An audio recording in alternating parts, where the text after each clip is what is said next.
అమ్మా, మనుషుల్ని ఎవరు తయారు చేస్తారు? దేవుడ్రా. ఓహో, మనల్ని చేసే దేవుని మనమే తయారు చేస్తున్నాం అనమాట. అది తయారు చేసేటప్పుడు బట్టలు, బంగారం, తిండి, బండి అన్ని మనం ఇష్టం కదా. మరి దేవుడు మనకు ఏమి ఇవ్వలేదు. దేవుడికి కష్టపడే వాళ్ళంటేనే ఇష్టం. ఓహో,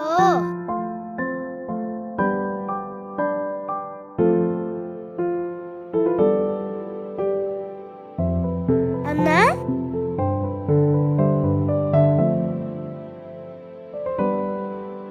వద్దు, దేవుడికి కష్టపడే వాళ్ళే ఇష్టం.